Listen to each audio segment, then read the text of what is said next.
Welcome to the last video for chapter 12. So as I said earlier in the first PowerPoint video, I know that there's this kind of misconception that the field of developmental psychology mostly focuses on school-age children. In actuality, a lot of the more recent research has been looking at adolescence and adulthood and also a kind of transition period between adolescence and adulthood, which I'll talk about in a few minutes. But before we get there, let's talk about adolescence, which is the period between when someone becomes capable of sexual reproduction and when they become an adult. And so, I think that there really are a lot of stereotypes about adolescence, as being out of control and violent and having low self-esteem and all having depression. In actuality, research has demonstrated that adolescents are actually less violent than really a few decades ago. Their self-esteem does not all of a sudden plummet once they reach puberty. Most adolescents are not sad or angry. Of course, a few of them might have clinical depression, but generally speaking, there are not significant changes in mood. And let me kind of point out here, when I say not significant changes in mood, I mean stable changes. We'll talk about that there are some fluctuations in mood. Also, the last thing, is I think a lot of people assume that adolescents are engaging in lots of, risky sexual activity, when in actuality we see that adolescents today are more sexually conservative than their parents were. So even though there are, a lot of these kind of stereotypes that are wrong, there are some stereotypes that actually have a grain of truth to them. So I think the first one you've probably already kind of picked up on based on what I just said. Although adolescents don't typically have stable differences in their mood compared to other ages, they are at increased risk of mood swings. And so generally speaking, from moment to moment, teenagers might be a little bit moodier than other individuals, but they're not necessarily experiencing, clinical depression or extreme anger. Another kind of hallmark feature we see for a lot of adolescents is they experience conflict with their parents. So, no, they're not necessarily, committing violent crimes and engaging in, violent acts, but, there is increased verbal conflict and verbal disagreements with their parents. And again, even though they're not engaging in a lot of risky sexual behavior, we do see a lot of adolescents and teens are breaking rules and are engaging in some risky behavior, like maybe driving faster than they should be, or maybe experimenting with some drugs. So they are going to be slightly riskier than individuals of other ages. But generally speaking, they're not engaging in the kind of classic risky sexual behavior that, again, I think the media likes to portray. So let's shift gears and finish out the chapter by talking about adulthood. So in the textbook, they review Erikson's 8 stages of development that, really span the lifespan, which I think does very nicely reflect this kind of lifelong perspective of the field of developmental psychology. And Erikson kind of frames it as at each age, individuals are confronted with a crisis that must be resolved. And I'm not going to really talk about those 8 stages here, largely because your book does a really nice job of summarizing them and providing examples. But I think that there's also kind of this underlying issue of that theory might not necessarily apply to today. So please make sure you've read that, because, I think Erikson certainly is an important perspective in terms of understanding where the field of developmental psychology has come from. But Erikson really did not account for that people might experience these crises in different orders, or might experience them later in life than some people. And the reason that Erikson didn't really account for that was we kind of have this new issue in the field of developmental psychology that our lives are becoming less predictable. People are taking more unique paths in terms of when they do certain things, when they hit certain milestones. And this relates to this issue of what we call emerging adulthood.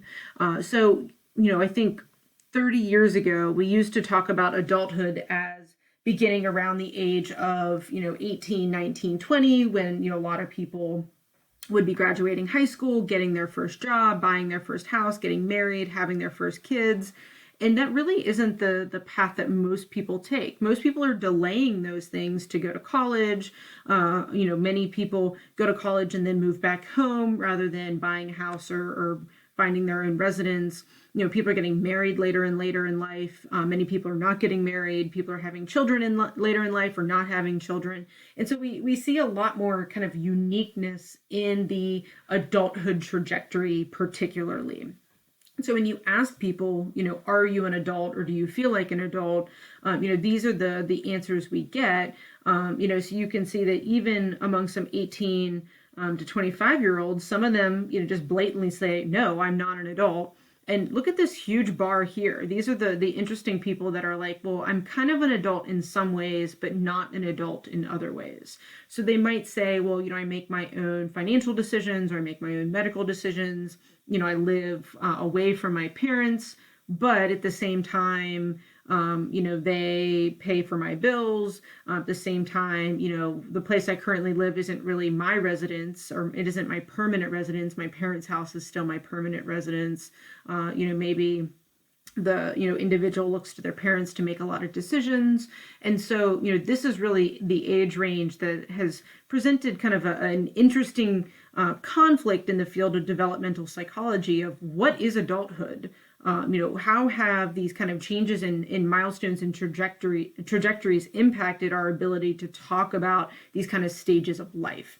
And so that's why I'm not going to really talk too much about Erikson's stages, because I think they don't necessarily apply to today. And before we move on, I want to point to this interesting group of people. These are people ages 26 to 35 that still say, in some ways I am an adult, and in some ways I'm not. So it isn't even just these, 18 to 25-year-old people. It's people even older than that. And then look at these people, 36 to 55. We've still got some people saying, in some ways I'm not an adult. So just kind of an interesting kind of dilemma in the field of developmental psychology, that how can we talk about these distinct stages across the lifespan when we have so many unique paths that people take? Another kind of, stereotype we see, similar to the violent, risky, sex-engaging adolescent is this idea of a midlife crisis. So we see this portrayed in movies all the time where tends to be a man, dyes his hair, buys a convertible, maybe asks for a divorce, starts dating a younger person. And so it really kind of presents this idea that we reach a certain point in our life where we feel unsettled and start to engage in kind of bizarre actions and behaviors to try to compensate for that sense of kind of feeling unsettled. But in actuality, most people say that kind of middle life period, ages 35 to 65 is actually the prime of their life, which I think is kind of an uplifting, piece of information, because I think most of us consider kind of the college years as the prime of life, but in actuality, it's a little bit later in life. So you can think of it as the best is still to come. A lot of people talk about that they've kind of figured out, who they are, how they cope. It leads to better psychological well-being. They start to engage in healthier behaviors. Maybe they start exercising more, eating healthier, maybe drinking less. They're productive at work. They've found a way to be involved in their community. They're kind of reflecting on what's important in life and what they would consider a success. So this kind of like reflection and assessment process. There really isn't support in the field for this idea of a midlife crisis. That doesn't mean that, everyone ages 35 to 65, are happy and settled in their life. Certainly people do go through these kind of periods where maybe they reflect and assess and determine they're not happy, which can lead to some bizarre behaviors. But generally speaking, it's a relatively happy period of our life. Later life, I think, similarly has some misconceptions. I think when you ask young people, what do you think it will be like to be old? Most people talk about the cognitive declines and depression and, feeling weak. And in most situations, people actually function fairly well later into life. We are living longer than ever. We have people staying employed later in life, staying very active later in life. And so that's really kind of pushed the timeline back for when we see major declines. I can tell you after the age of 65, most people will experience minor declines in cognitive functioning, but a small percentage of people will experience things like dementia. So I think there is kind of a skewed perspective that we assume all people will develop dementia. And in actuality, most people later in life remain pretty solid in terms of things like their crystallized intelligence. That stays relatively stable or even improves throughout the life, whereas things like fluid IQ, which we've talked about, does start to decline. In terms of, people saying they fear that they're going to become weak and not able to physically do the things they need to do. What we know is if you keep moving and keep active, you actually keep those abilities. It's once you stop that's what happens. So, if you have a grandparent who's maybe frail and weak, you probably witnessed it yourself. They used to be really active, maybe go for walks with their partner or play tennis with a friend, and maybe the partner died or the friend died, or they just maybe can't drive themselves anymore, right? So they stop engaging these activities, and that leads to the loss of the ability, the muscle loss, the stability issues. So if you stay active, you actually keep those abilities.